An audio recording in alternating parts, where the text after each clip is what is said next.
You need to know how to find profitable products if you want to be a successful Amazon seller. There are so many different methods to do this, but knowing which method to use at which point in your business can be a little bit daunting. So in this video, I'm going to break down the various ways that you can get your hands on profitable leads and talk about the pros and cons of each model so that you know which ones to actually implement.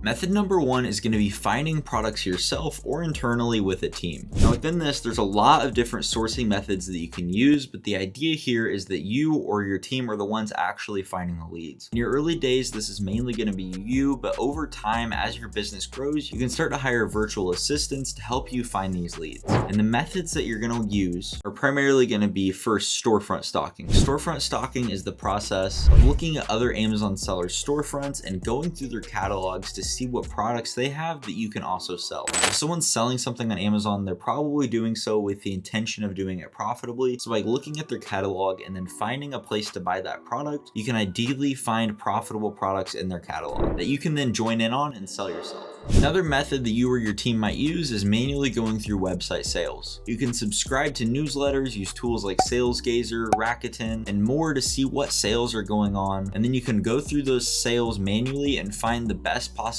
deals to resell on Amazon. Another method is using software. An example is going to be tactical arbitrage, where if you don't want to do these processes manually, you can run the info through a software and it's going to kind of scrape through it all and tell you about the opportunities that are there. For example, you could have tactical arbitrage run on a website like Target and go through specific pages of sales that they have or just general product pages, and it's going to compare those products to Amazon for you and show you any opportunities that are there for profit. This can be really helpful and it sounds like it speeds things up a lot, but personally on my team, we don't do this. We prefer to do everything manually. We find that we get those items that slip through the cracks of the software, and also the leads just provide a lot more longevity since we're putting in the grunt work of finding them manually, which means less people are going to be finding them. Now you're going to be doing these methods yourself, but long term it is best to be building out your own team, but you'll know when you're there. Method number two is going to be working with others, and this one is huge and really, I believe, slept on in the community. There's a couple different examples for ways that you could do this. First off, you might want to connect with some other sellers and Discord groups on Instagram, etc., and find some people that you can trust to share leads with. It's a good idea to, have a group of a few people who are collectively finding leads and then sharing them with each other. This is super helpful for several reasons. One, whenever you're starting out, it's just helpful to work with others. If you learn something by looking at a lead and then you share that with the others, they are able to learn that same thing too. And then if they learn something that maybe you haven't learned yet, you're able to learn what they learned too. It helps to accelerate your learning, and it also helps to just have more leads coming in. If everyone finds 5 leads per day, you didn't find 5 leads. You found 15 if you're working with a group of 3 people, for example. I really recommend this strategy, and definitely join groups and be active on social media. I have a free Discord server link down below that might be able to help you connect with people.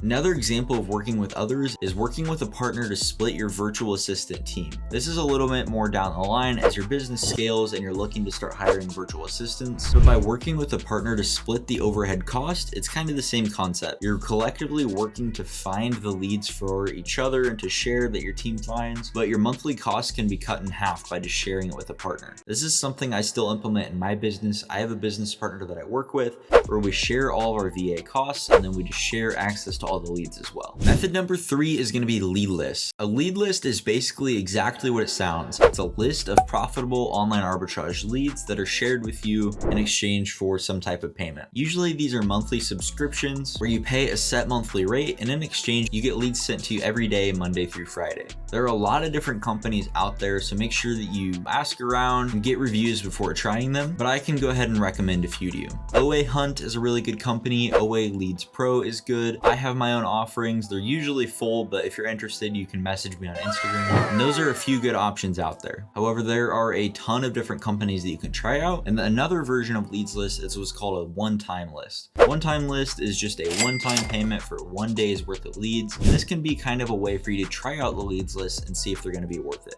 Now, this is a really good model for trying to get more leads. I do believe that long term, it's more effective to build your own VA team, but it can be kind of a good hybrid model or even just helpful on your transition to helping you build up.